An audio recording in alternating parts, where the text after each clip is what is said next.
dressed the part for today's conversation. It is day 13, and if you are ready, then let's go. Welcome back to my YouTube channel. My name is Sarah K. Hoffman, aka A Gutsy Girl, and today I dressed the part for our conversation. Today's topic in the book, A Gutsy Girl's Bible, a 21-day approach to healing the gut, is all about, are you going to the Olympics? This is one of my favorite topics to talk about with women on their gut healing journey. So without further ado, let's get right to it. I've always enjoyed working out, but I wasn't too serious about it until that was, of course, I moved to California. Maybe it was the year-round warm weather, the healthier living scenery, or just the fact that I was prepping for my wedding around that time, but whatever the reason, I started working out a ton in ways I never had before. While in high school, my friends had joked that I ran like an elephant. Was it because of the way my feet waddled, or because I was slower than molasses? I don't know.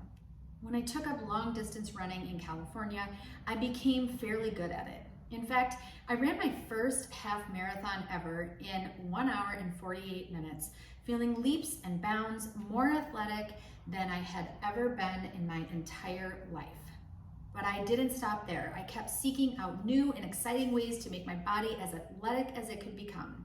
I ran short and long distance, lifted weights, did CrossFit style workouts, and completed fitness program after fitness program. At one point, I even considered training for a bikini competition. Even after I got sick, I still kept up with all of this. I didn't want to give it up, and I thought of working out as a necessary way to release all the stress that came with illness. Also, in my mind, I thought, maybe if I just work out a little harder, the bloating will vanish. I was desperate to both heal my gut and train like an Olympic athlete, and it took years before I realized that I had adopted conflicting goals.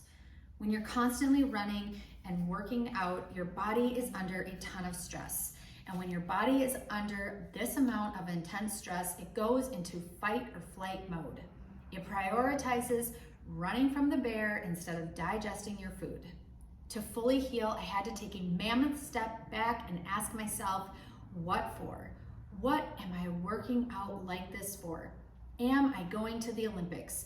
Will I ever win a half marathon or set a record of any sort? When I was able to truly reflect on those questions and the answers they held, I saw how damaging those workouts were for my gut.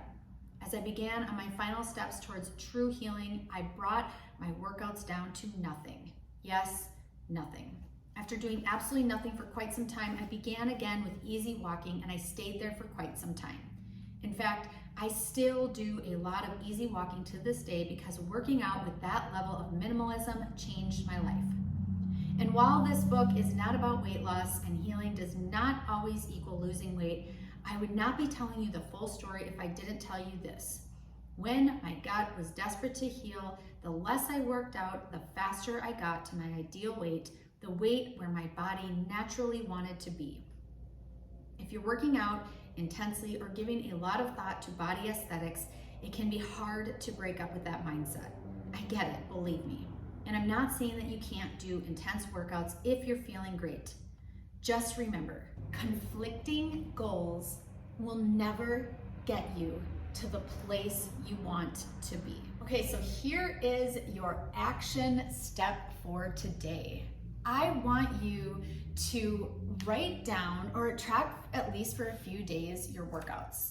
If you are like my former self and you're working out for a long period of time at any given time, and it's also considered high intensity, that is exactly what I am talking about. Make notes, keep them in your journal. Record how you feel immediately after the workout, a few hours after the workout, and even the day after. Also then, take that compared to doing something very light. A half-hour leisure walk, some stretching, some yoga, other things like that. Make the connection. See how your body is responding. For me personally, on my journey, whenever I would have an intense workout, instead of getting rid of the bloat, I would only become more bloated. Every time after those hard workouts for at least the next 24 hours, constantly felt like someone was punching me here, like I was starving, and I would never fully heal. I would even get so close to fully healing, and then what would happen is I would start in with those chaotic and intense workouts, and I would fully relapse again. I do not want this for you, so really ask yourself, are you going to the Olympics?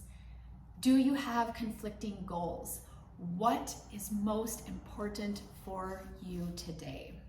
I can tell you that now that I have been years into fully healed, I do work out again, but like I already said, I do a lot of walking still. I do a lot of hard workouts, but for a short period of time. I know for sure that I can never do hard long distance running again, and that's okay with me.